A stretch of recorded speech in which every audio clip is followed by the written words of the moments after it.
করলা আলু ভাজি করব, তার জন্য এখানে সরু সরু করে আলু, মানে আলু ছাড়াইনি, খোসা সমেত সরু সরু করে কেটে ভালো করে ধুয়ে নুন হলুদ মাখিয়ে রেখেছি।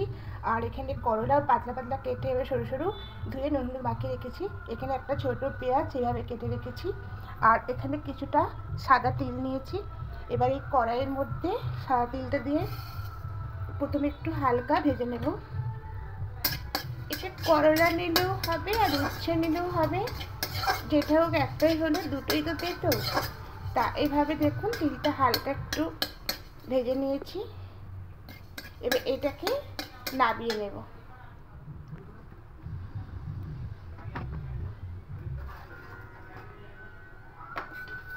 তেলটা গরম হয়ে এসছে, এখানে গোটা 4টে শুকনো লঙ্কা ফোড়নে দেব।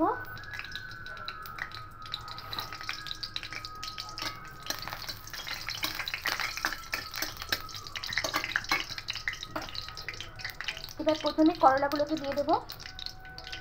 নুন হলুদ মাখিয়ে রেখেছিলাম 10 মিনিট, তার জন্য করলা থেকে আর আলু থেকে প্রচুর জল বেরিয়ে গেছে। তা এইভাবে জল নিগড়িয়ে তেলের মধ্যে দিতে হবে।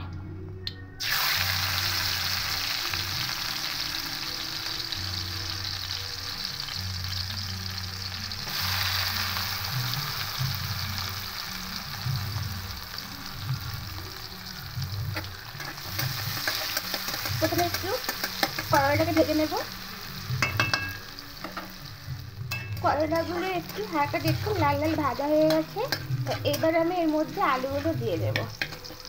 এভাবে চারিদিকে করলাগুলোকে একটু সরিয়ে দেব। এভাবে দিয়ে মাঝখানটাতে আলুগুলো এভাবে ঠিক জল চিপে চিপে এর মধ্যে দিয়ে দেবো।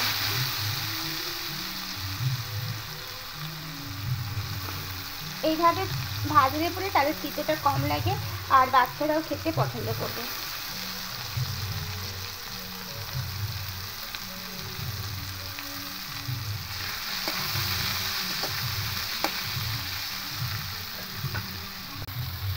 এবার একটা থালার উপর দিয়ে ঢাকা দিয়ে দেবো। এবার ঢাকাটা খুলে নেব।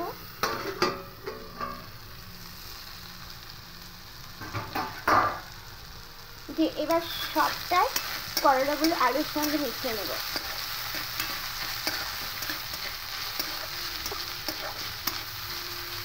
এবার পেঁয়াজ কাটাগুলো দিয়ে দেব।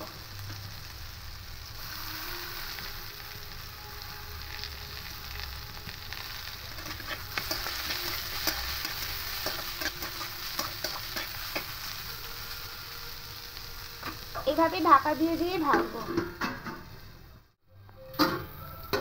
এভাবে ঢাকা দিয়ে দিয়ে ভাজলে তাহলে খুব সুন্দর ভাজাটা হয়।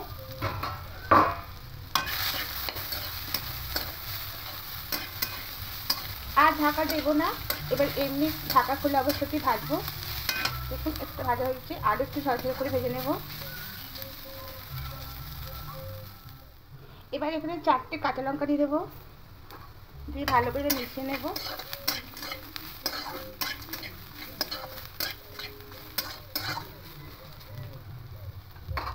এবার যে তিলটা শুকনো খোলায় ভেজে ভেজে তিলটা এখানে দিয়ে দেবো। সবটা দেবো না, একটু রেখে দেবো। এবার দিয়ে খুব ভালো করে ভেজে নেব। তিল আর কাঁচা লঙ্কাটা দিয়ে আরও 2-3 সেকেন্ড এভাবে একটু নাড়াচাড়া করে নেব।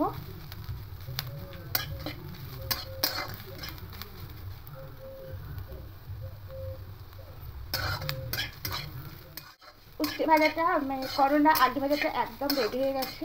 এবার এটা গ্যাসটা অফ করে নামিয়ে দেবো।